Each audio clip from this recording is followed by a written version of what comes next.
Hello and welcome to round one of the Formula 1 World Championship here in Interlagos, Brazil. The cloud cover is minimal, the track temperature is brilliant, the sun is in the sky, and the team have got some good running yesterday as a result. As you can see, the three sectors marked out in different colours there. Sets 2 in yellow being the most technical, with several elevation changes and off-camber corners. So, if we check out how they performed yesterday, let's go to the grid. Knocking out the front row is Ruud Heesterbeek and Raymond Dogma, as many people expected. Eric Tesk in third place for Renault, an excellent performance for him. Down Tapper, the other Ferrari, in fifth place, not performing quite as well as Dogma, but not far behind him either. So as we move further down, we've got Dave van Giels and Sven Vries in the Red Bull Racing. Both of those could do a bit better than they have. And we've got Chris Kinsman in 16th place in the other Red Bull, and Renault teammate Dennis van Schaik not doing quite as well as he's capable of, with Hansco maybe not setting a time. And we also had Adam Osger being disqualified. But let's go to the start now. All the lights are on, and it's go. Go, go, go. We got a spin at the back already. It looks like one of the Red Bulls. But coming into turn 1 is Raymond Dogma alongside Heesterbeek. Heesterbeek runs wide. Looks like Dogma might have an opportunity into turn 2. A couple of cars running wide. There's a bit of a gap now towards a few cars at the turn of the field. But Dogma does have the lead through turn 3. But he's not far enough away to defend himself from a challenge from Heesterbeek, who's coming up the inside now. Meanwhile, the battle for third is heating up. We've got Test just behind. And it looks like it's all going on. Vorder's on his roof in the Force India, and Chris Kinsman has crashed into the wall. And what a terrible start to his Red Bull career. He was saying before the season how he was so optimistic about the season ahead. I think he has little reason to be now. But let's get back to it. In the middle of Sector 2, we have Heesterbeek leading from Dogma. In third place, it looks like Tapper, but it looks like Baggy was making a late challenge there. And that's Baggy in fourth place. Fifth place looks like Dave van Schaik, who hasn't had the best start in the world. Behind him, Menno Klont, also putting in a fairly average start for him. So as they come across the line, it looks like Menno Klont is challenging Dave van Schaik. Let's have a quick look at the rundown if we could. We got Heesterbeek in first, with Raymond Dogma just behind him, about half a second adrift. With Dow Tapper about a second behind the pair of them. And we're now riding on board with Raymond Dogma in the Ferrari. And braking hard into that left-hander. Misses the apex that time, runs a little bit wide, but doesn't lose too much time. So let's go to the start. And let's see what happened at the back there. We didn't really get to see. I see. Vries' Red Bull racing car made a lightning start against Baggy's bogged down Mercedes-Benz. And of course, when one meets the other, it's never usually a good thing. So here it is from another angle. You can see most of the field get away quite well, but a couple do get caught up in the accident with Vries and Baggy. But Vries managed to save himself slightly by being tapped by one of the Virgin Racing cars. As you can see from that angle, when he launched, launch control sequence put him into the back of Baggy, but by the time he'd actually made connection, the launch control procedure had finished. And that's Weidman. Terrible start for him. He was in 6th place, but now down to about 12th or 13th. He lost 6 or 7 places in that, just from being bogged down. There's Van Vliet in the Force India on the outside of Jeffrey Eddy. It was always going to end in tears. And it certainly did in this case. And here's Kinsman just behind the pair of them in the Red Bull Racing car, looking to just creep down the outside. He just couldn't do it, or rather, it looked like Kroos was already out of control, and he just didn't have anywhere to go. Here it is from another angle. He just didn't have the space.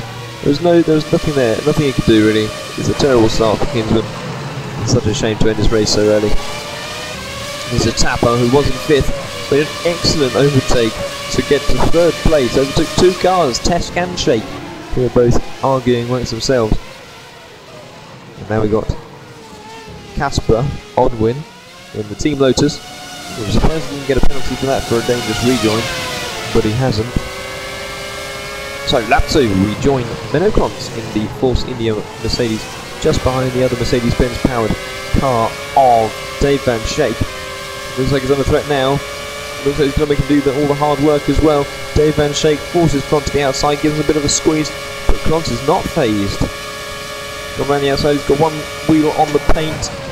Doesn't want to be doing that too much under braking, otherwise you might lose the back end, as several people have in practice. Who's got the place, and as you can see, Shake is just behind him, probably not terribly happy about that. So that's the end of lap 3. Here's the battle for third place, just behind the leading pair. Down Tapper, Norbert Baggy, and the Menno Klont, with Klont about 7/10 behind a pair of them at last checkpoint. But Baggy's made a small mistake and Tapper's been able to capitalise. And Klont is also being able to capitalise because Baggy slowed Tapper down, so 3 abreast at the end of the first sector. Into the second, 4th left-hand corner.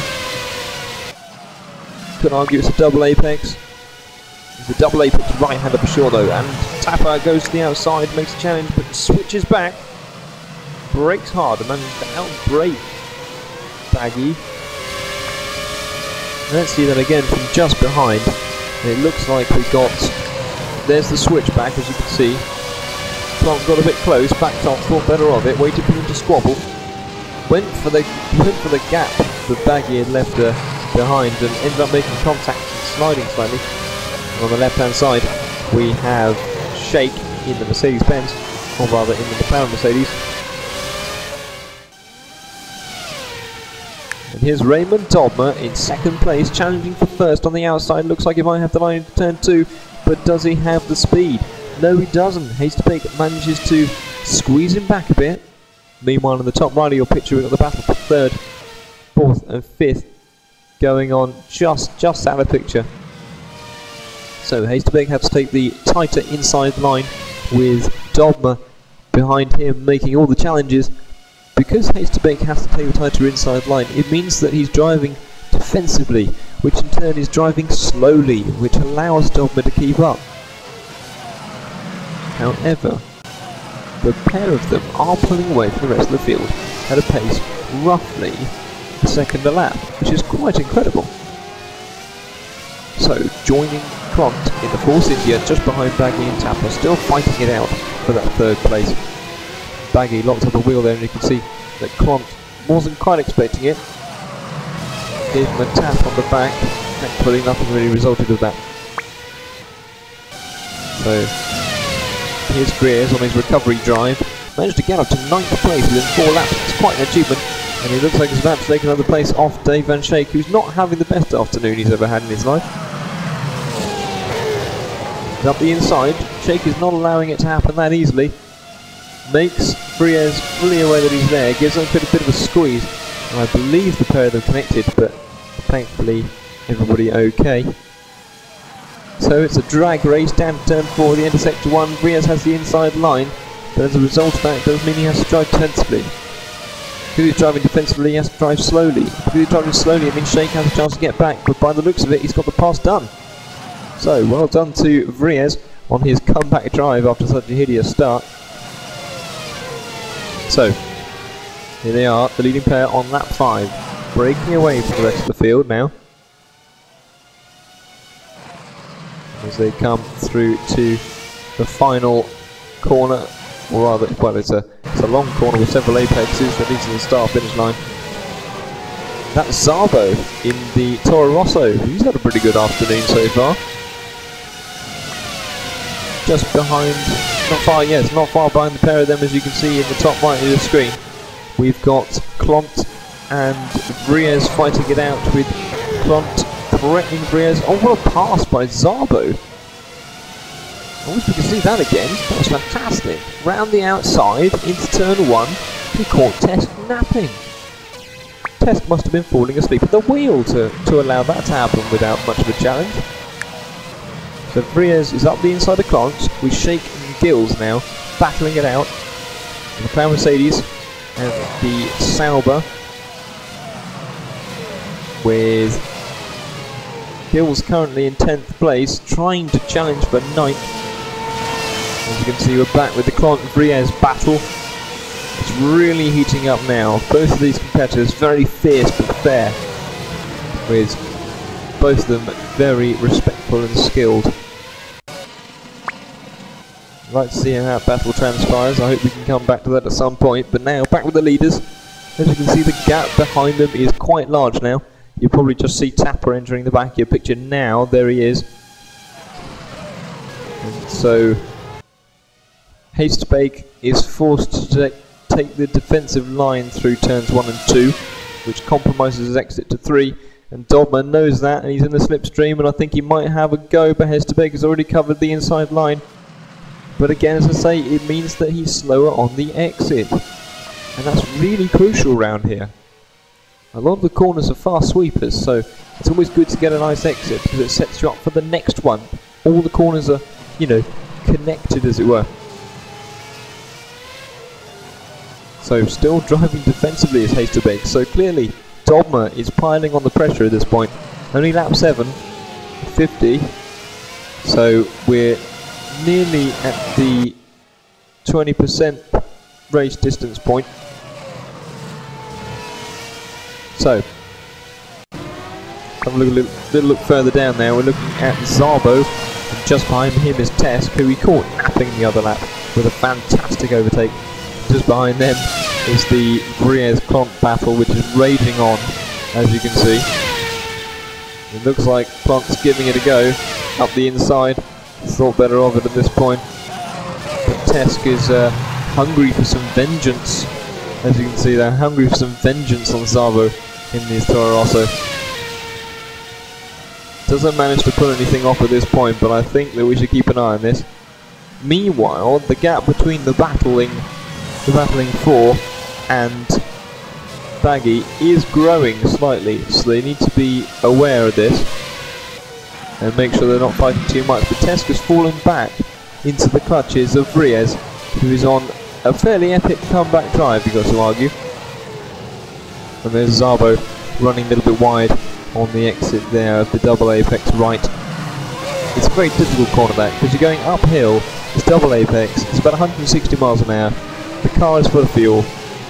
You gotta do it right. And then as soon as you hit to the top, you've got to brake for what is almost a blind apex. It's very difficult. It's a very difficult right-hander after that corner. And of course the back end's all light and it's very difficult to handle, and you've got to get it exactly right, otherwise you'll end up going wide or the back end will step out. It's just not an ideal situation to be in. So Tesk has gone up the inside of Szabo, but I think it's slowed the pair of them down, which has allowed Briez and Clont to catch up. Here we go. It's 4 cars squabbling for the same piece of tarmac. Who's going to actually get it? I'd like to know. So we've got Tesk and Szabo alongside each other, and Briez and Clont were alongside each other, but decided to do something better and separate themselves. Caused Briez to run wide, but hasn't lost him a lot of time. It does mean that Clont has managed to get back in front of him, but look, he's already made the move back past him on the inside. Very clean. He's not got the move done just yet. He's got to go around the outside now and make sure that his nose is just alongside, at least halfway along that car, in order for him to yield. And he's done so. He's back in front. Fantastic driving from Briez there. So just ahead of a pair of them is Eric Tesk, as I say, who's not having the afternoon of his life. But don't worry, plenty more to come out of that lot. Here we are riding on board with 8th placed Menno Clont in the Force India Mercedes on the 10th lap, 20% distance. Let's get a load of that Force India Mercedes V8 engine. There's the running order. Not a lot's changed really from last time, apart from Shake. Dave Van Shake is having an afternoon to forget in that McLaren. Dave Van Gils, meanwhile, is righting a few wrongs in the qualifying session.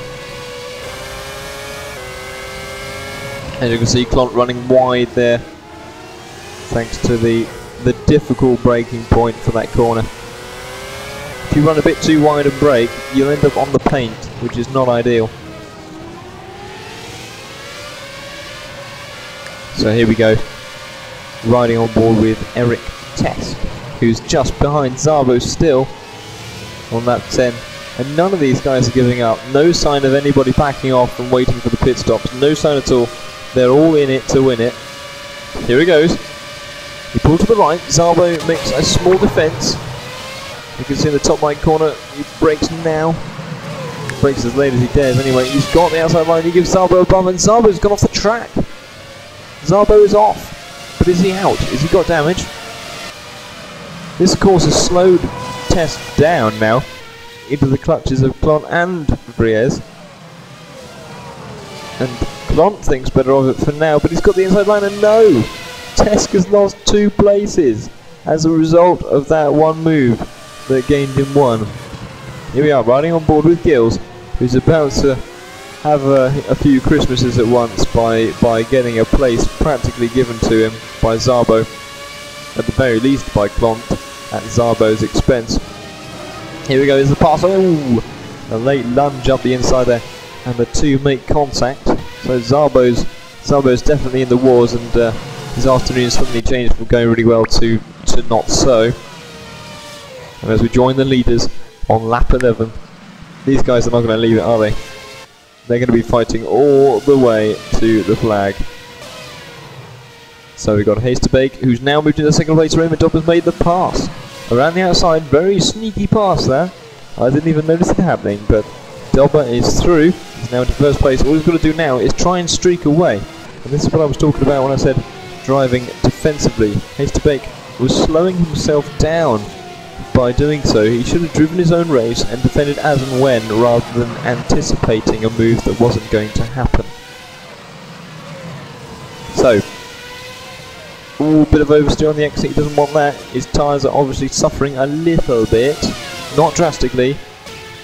The pit stop window is expected to be about lap 13. That's Eric Tesk!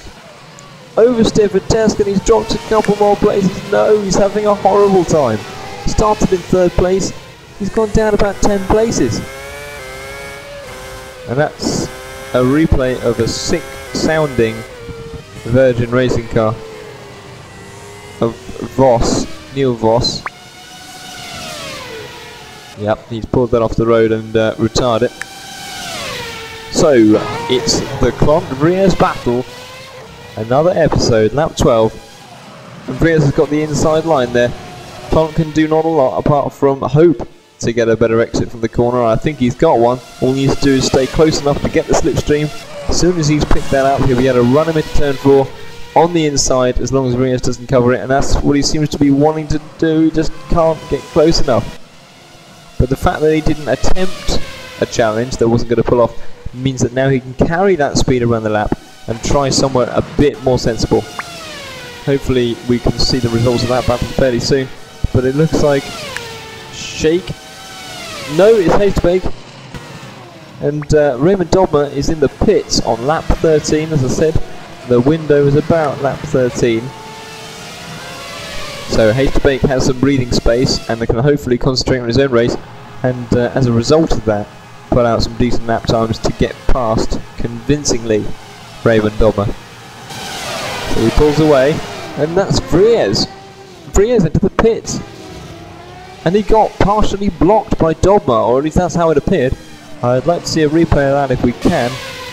But Dobmer exits the pits and rejoins just ahead of Kroos and one of the Lotuses. I think that's Jap Lanning, having quite an afternoon for himself.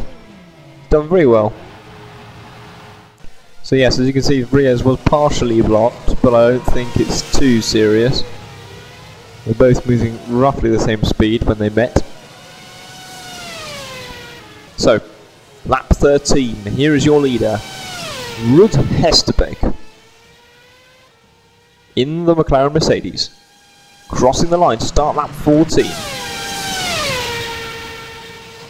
Here is Dow Tapper entering the pits from 2nd place on lap 15 of this 50-lap Grand Prix. And it's a good start, but we'll see where he ends up. We'll see where he comes out at, and that behind him, I believe it's Menno Klont. And there is the running, lap 15. We've got Haysterbeke in 1st with Baggy, now promoted to 1st thanks to the stop by Dobmer. Dobmer's dropped down the order a little bit, he's certainly slowed down. And he comes out in front of Kroos and Lanning. So here we go, riding on board with Jeffrey Eddie Kroos. And that is Dobmer running a little bit wide. Dobmer's slide Dommer's had a slide in turn 3. He's taken too much curb on the inside and he's lost a lot of time as a result of that. Here's Lanning. That'll be where he lost the time. We weren't quite sure what had happened, but that would be it. And here we are. Baggy enters the pits on lap 16 from second place. So let's see where he is ending up when he comes out. See if he's done enough to stay there. So Hasterbake has not made a stop yet, but he's got to quite soon because the window will be, well, not so much closing, but he'll be losing time because of any tyre degradation he might have. So we'll see what he plans to do fairly shortly. Hopefully we'll see him stop this lap, and then we can see the battle heat up as he exits the pits, and we can see just who he comes out in front of, or indeed behind of, and by how much. Starts lap 17. He's going on quite long, which means to suggest the early pace of the race may have been as a direct consequence. And Dogma's spinning again. It causes me to wonder whether he's got any kind of transmission failure or possibly a drive shaft failure. And here is your leader Hasterbake in the pits just as I hear that Dogma has decided to park the car. So rotten luck for him this afternoon. He was looking so strong and giving Hasterbake a real run for his money and seemed like the only man who was going to. So exits the pits, Hasterbake. Let's see just where he comes out when he leaves and who he's in front of or indeed behind. So disengage limiter, accelerate down, be very careful on the exit. It's a very narrow piece of concrete when you're on that.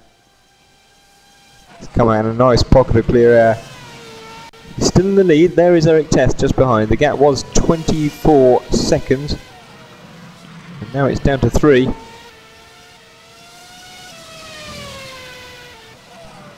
So, lap 18 of this exciting Brazilian Grand Prix. There's no other word for it for sure. We're riding on board with Dennis van Schaik's Renault, which doesn't sound particularly healthy. What's going on here? The engine stopped. The LCD display on the steering wheel has gone out, which would mean to suggest a electrical hydraulic problem, or he's simply run out of petrol. That's what this is. He's run out of fuel on the 18th lap, entering the pit lane to serve his stop. He's got somebody coming in behind him now. Is he going to get in their way? It looks like there's plenty of room in the pit lane for 2, but when you're rivals, of course, it's a different story. He doesn't present too much of a fight, of course, because he can't really afford to. He's just got to use whatever momentum's left to get him into the box, because the pit lane, of course, you can't push him in the pit lane. It's not allowed. As soon as you do that, technically counts as a retirement. He makes it to the box. There's a lucky piece of luck for him. So he gets some fuel on board and off he goes. Well, there you go. It wasn't a hydraulic or electrical issue, it was just that he'd run out of fuel on the entrance to the pits. He's a very lucky chap, although of course he'd be luckier if he'd planned ahead a bit better and avoided that altogether, because now he's lost a fair bit of time and a good few places. So there is the Force India of Menno Klont chasing Zolt Savo in the Toro Rosso. And just ahead of the winner is Dave Van Gils. Dave Van Gils has hit the wall, or at least he certainly had a spin. Whether he made contact or not, I'm not 100% sure. Here it is, here's the replay. He just lines up the rear wheels a bit too much on the exit. Oh no, it's Prix. It's Prix Nicolet, who is certainly having a debut to forget in the Sauber. And I'm sure a few stern words will be had after the race to see if he can, you know, get his act together and sort it out, because his teammate is doing a vastly better job. And, well, he's replaceable, let's put it that way. And I've got a feeling he might find himself in a bit of trouble after this if he doesn't perform reasonably well before the end. That's Szabo coming under increasing pressure from Menno Klont on lap 19 of 50. As he exits turn 3, the gap seems to be growing, but it's not. Klont's in the slipstream. His car is getting closer all the time. having a peek over the shoulder on the outside. Szabo is forced to go defensive, which of course compromises exit. And now they're heading towards the double apex right-hander, which is uphill. The dodgy corner. So it unsettles the car under braking, but the pair of them seem to have got through absolutely fine. It's a battle for 4th place now. We joined it. It's Vries versus Tesk in the Renault. And the gap was 2/10 last time we looked, but Vries is trying to do it defensive against Tesk. Tesk is finally awake and mounting the challenges that we expected him to this race. And now we'll see what he's definitely capable of. So as he brakes into the difficult right-hander and then followed by the difficult left. It's difficult because as you're going downhill, the car goes light, and because it goes light, the back end goes lively, and because it's lively, it's very difficult to get the power down out, as well as controlling it on the way in. So here is Szabo on lap 25. He's going on the inside of Dave Van Schaik, who's had a particularly average afternoon for a man of his calibre. In the Mercedes, he's certainly being overshadowed by his teammate this afternoon, Hastebeek, who's still out there in front. So, as you can see, Schaik can't really get close enough at the moment, but now we're with Tesk and Vries once more on lap 25, half distance. So he makes a right and then a left, sweeping round to the other right-hander, which is very similar to the first, apart from it's not such a difficult series of bends before it, so the car is slightly more settled. So now we're rejoining the leader, Hastebeek, who's got plenty of space either side of him, plenty to work with for sure. Just behind him, I believe that is Wood. So, hopefully fairly soon we'll get a list of the running order and I can inform you exactly what's going on and who is where. I believe that's it's Nicolay again in 15th, not really impressing anybody at the moment. I think he might be in trouble after this race if well, I'll put it this way, he's been drafted into the car from the position as test driver, and I don't think he's quite ready yet. Well, if I needed any further proof, that would be it. He went up the inside of the Toro Rosso of Alain Stefan, who's not having a particularly outstanding afternoon himself, and just tapped the side pod. It was a fairly clumsy move, wasn't really paying much attention, wasn't really taking the care, and now he's beached on a curb. So there's not a lot he can really do about that. Here it is again from Alain Stefan's car. He took his normal line, and Prix made a late lunge that wasn't really going to work. And that's the result of that. And that's Hastebeek in the background getting a bit out of shape on the exit to the final turn. But not as out of shape as this. That's Lanning, and nearly gets picked up by Hastebeek. I'm surprised they both made it through okay. Okay, here it is. Hastebeek gets a little untidy on the exit of the corner, so he blasts up the hill, hoping to make up a bit of time. And for no reason that I can see, Lanning just loses control. It must be his tyres. He must have some pretty worn boots on his car at the minute. So, Hastebeek, after his second stop, the gap is around 30 seconds. He's taken it down to 17.4, and that's the gap to second place Eric Tesk, which has suddenly pulled it out of the bag and having the afternoon that he should have had in the first place. Here is Stefan's STR, the Toro Rosso, of course. Gets a little wide on the exit. Oh, he loses the back end slightly. He takes a trip across the grass, and for a moment it turns into the world's most expensive lawnmower. So, this is the battle between Menno Clont and Dow Tapper for third place,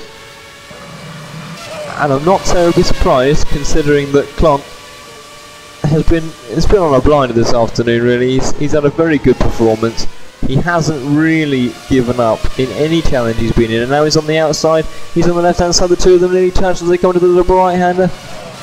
Klont's having to yield, but he's very sensible about it. He keeps the speed up. As they both go to the right hand together, Klont makes sure his nose is just far enough ahead in order to hook onto the side of that car practically and get dragged round with it rather than being pushed out. So here he goes again into the left hander, downhill, sweeping corner, accelerating all the time until you brake hard, pop across the curve quickly. Klont has, for now, got the advantage out of the two of them, but I've got a feeling that might be in question again very soon. Here we go, he's got the slipstream, he had a better exit for the corner, he's coming up the outside, Tapper's making him do all the work, and he brakes very hard into turn 1. Tapper takes the inside line, which is slower because he's been defending, and that gives Klont the opportunity to get the better corner exit and challenge him again a bit later. And here he goes, he's certainly getting close to that Ferrari already. He's on the outside of the corner, very nearly loses the front wing end plate there. Getting awfully close to Tapper's Ferrari. I hope Tapper's been looking in his mirrors because I think he might have a surprise in them very soon from one side or another. Here it is. That's the surprise I was waiting for. The two make contact and it's not over yet. Klont's getting a bit desperate now. He really needs to be careful that he doesn't sort of throw it all away for the sake of one place. Granted it is third, but third or nothing is a bit of a die-hard policy to be going with in a race like this. You know, it's not over yet. There's plenty of time. Tapper is back in front of the pair of them. And we're back on board with Klont in the Force India. Down the start finish straight now. He dives into the pits. Yes, he does. Limiter engaged. This means Tapper can now open up a gap between the two of them, but it does also mean that the battle between them was a bit of a waste of time because all they've done is slow each other up before their stops. So now, this is Dennis Van Schaik in the Lotus Renault in 16th place. He's just been overtaken by a Lotus. I think it's being lapped. And no, he's lost control in the same place that Lanning did. Looks like he's having a gearbox selection issue, which is possibly the cause of the spin in the first place. We'll have to see it from another angle to know for sure, but it looks like he's having problems selecting first gear. But he gets away. Okay. Dived into the pits, probably rightfully so. Let's check the replay and see what's actually going on here. He touches the paint. Why? It must have been a momentary. It was quite a hard hit by the looks of it. Took out the camera. But why would you touch the paint? It just doesn't make sense. Overtaken by the Lotus. Lapped by the Lotus. Let's have a look behind. There it is. Yeah, he just loses control. Bumps into the wall. Damaged suspension. Back on board with Alain Stefan. He's currently running in 15th, being slightly outshone today by his teammate Szabo, and if you needed any more proof of it, there it is. Made it off the track on the right hand side.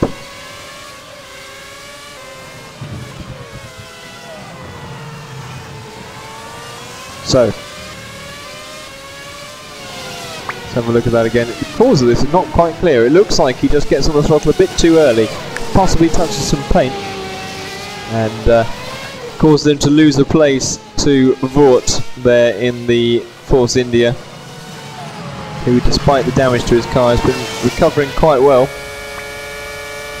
Lap 40, it's Dave Van Schaik in the McLaren Mercedes, following closely with Eric Tesk, 3.3 of a second behind at the last checkpoint.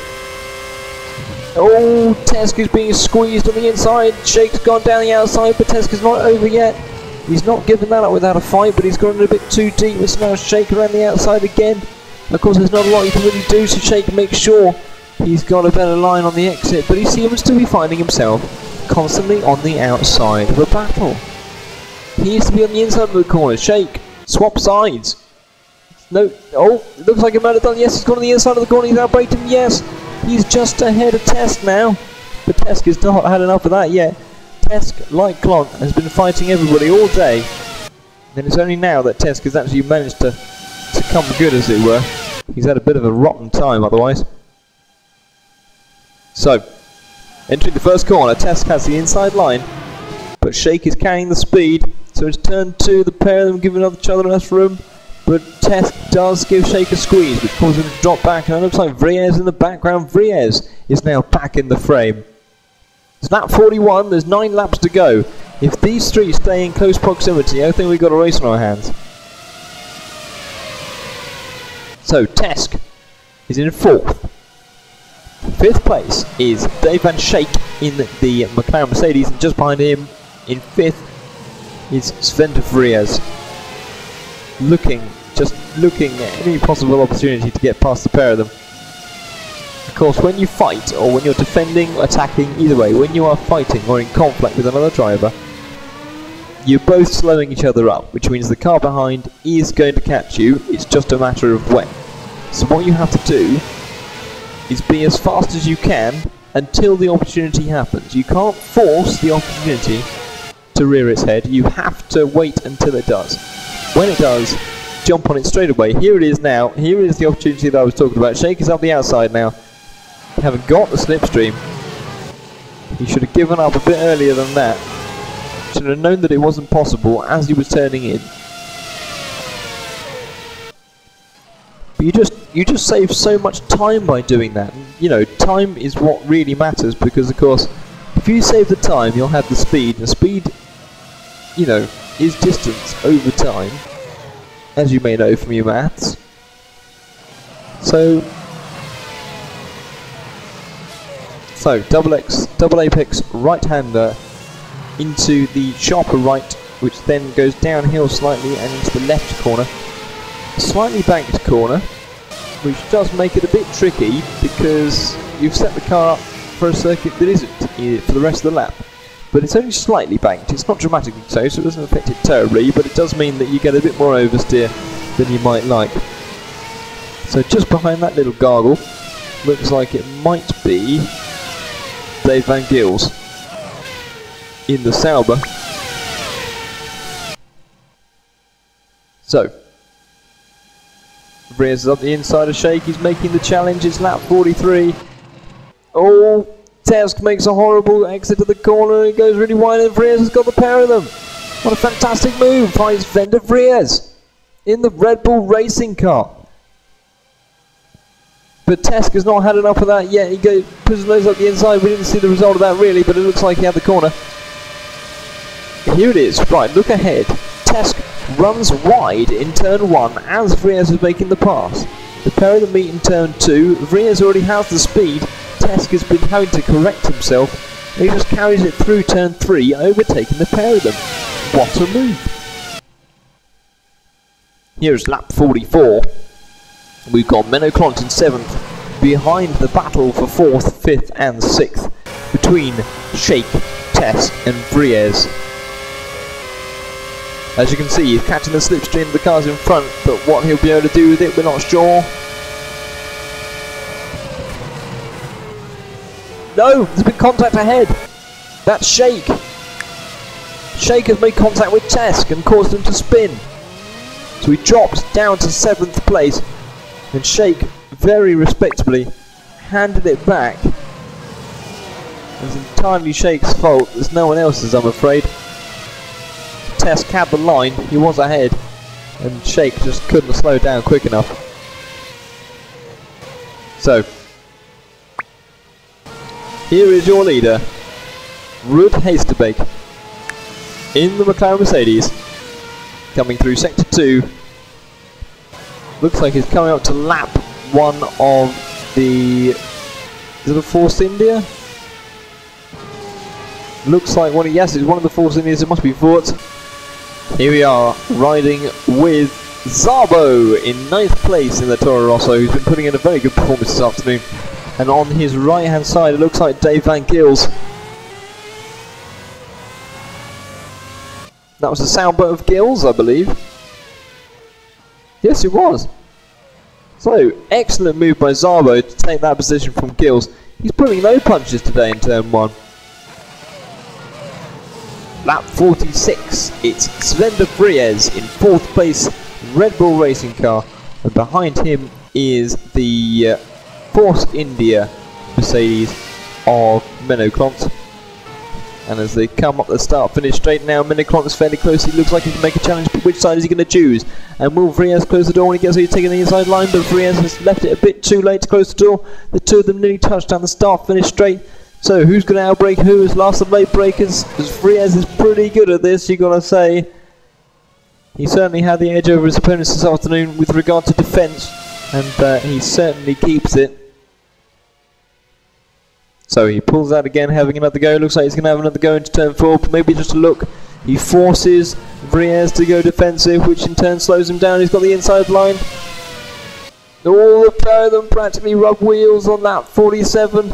The pair of them are side by side round the double apex right, with Klont being forced to go slightly off line. So the pair of them in the complex undulating turn second sector. They come down the hill now. This could be all to play for with 3 laps to go. Getting awfully close. It looks like Klont might have another go. He's chosen the inside line once more, with Vries leaving the door not so much open, but certainly not defending it to the ends of the earth. Klont has the position. He's braked that bit harder, and Vries learned the hard way that you get squeezed sometimes as well, mate. You can't squeeze everybody all the time and expect them to be compliant. That's what happens. So Klont has taken the place off of Vries on lap 47, but this is not over by any means, so let's keep an eye on this battle and see what happens. At the moment, not a lot is going on elsewhere, as in around them, so he's got a big gap in front and a reasonable gap behind as well, so this battle will probably just be between them. There won't be any other people jumping in anytime soon. So granted, they are slowing each other up. Here is Eric Tesk in 6th in the Lotus Renault. Finally his afternoon's coming good, although he'd got Shake on his outside. Shake squeezes him to the apex a little bit in turn 1. Has a good exit in turn 2, has got the move done, but will Tesk be able to get it back? Sorry. Yes, Tesk. Could you argue Shake was weaving a little bit there? Not sure, you know. But the gap between himself and Menno Klont ahead is shrinking, so something to certainly be keeping an eye on over the course of the next few minutes. It's lap 48. Then Tapper's in the pits on lap 48. 2 laps from the end. This could be a cataclysmic decision by the Ferrari garage. Although I have heard on the radio that Tapper did manage to spin in the middle of sector 3, the final left-hand corner, which is uphill into the start-finish straight. Pit stop is done, but I'm afraid it's too late for Tapper. He left his tyres that little bit too late. If he just put it 2 laps later, maybe 1 lap later, he would have made it to the end without too much difficulty. So just ahead of them, as you can see, Klont and Vries unfortunately made it through, but the battle behind them with Shake, Gills, is still raging on. And he needs to really pull it out now if he's going to catch the guys in front to have a meaningful result of this race. It's lap 49 of 50. These two are kind of showing off a bit, trying to outdo the other. And as a result of that, I think it might cost them, because it means that Tapper now has the opportunity to come up behind and possibly take the pair of them. It's just that it's so close to the end of the race now that neither of them will back down, neither of them will accept that where they are is where they'll finish. So I'd love to see what exactly happens as a result of this. And who's this? That's Van Gils. Just caught, oh no! His tyres must be fairly shot as well. He must have taken the Tapper tactic and just not maybe come in a bit too early, or just maybe not have anticipated that kind of wear on his tyres. The start of the final lap with Ruud Heestebeek in the McLaren and Mercedes. It's right on board a little bit now. Just a fraction though, but as you can see, Mr. Hasterbeek has started the final lap. Meanwhile, these guys haven't quite got there yet. Still between Menno Klont, Sven de Vries and Douwe Tapper's Ferrari, not far behind the pair of them. As you can see there, he is catching up, and what I said would happen is indeed happening. Tapper is making up ground on the pair of them. They have to go round a back marker. That must be Stefan in the Toro Rosso. Looks like there might be a challenge made here. Tapper's on the outside of Vries. Klont makes a small error on the way into turn 1, which means the three of them are now easily within half a second. All three of them are inside half a second. As you can see, Shake in the background there, but looks like he's out of the picture. Meanwhile, the leader, Hasterbeek, must be coming close to crossing the line by now. Yes, there he is. He's not far away now. He's just leaving sector 2, starting the final sector. But as you can see, I'm slightly more interested in the top right hand corner, unfortunately, no matter how flawlessly the Hasterbeek has driven this race. The top right hand corner, you can see the battle raging on between Klont, Vries and Tapper. Klont is now in the lead, but Tapper is getting the better run at the corner. Klont is in the lead, and now Vries is in the lead, but is Klont going to lose the place to Tapper? No, he's not. He's into the final corner, and Ruud Hasterbeek crosses the line to win the Brazilian Grand Prix in style, with a huge gap to second place. But who's it going to be? Who is going to be, well, it's Baggy in second. Who's going to be in third? It looks like it's going to be Vries with Klont. Vries has done it. Vries has indeed managed to clinch the final podium spot in what was quite an intense battle. So, let's have a look at the final standings. We've got Ruud Hasterbeek in first place with Baggy second, Vries third, and fourth is Klont. Fifth, Tapper. Sixth, Dave Van Schaik's McLaren. Not a good afternoon for Schaik. Could have done a bit better than that, I feel. You can see at the bottom there, Kinsman unfortunately retiring on that one, along with Voss a bit later on in the race. So how does that affect the driver's standings? Well, of course, everybody in the top 10 got the appropriate top 10 points, meaning that that's where they stand in the championship. So, and as we look at the team standings, it's McLaren Mercedes in first place from Mercedes-Benz in second, with Red Bull Racing in third. It's looking like it's going to be an interesting one.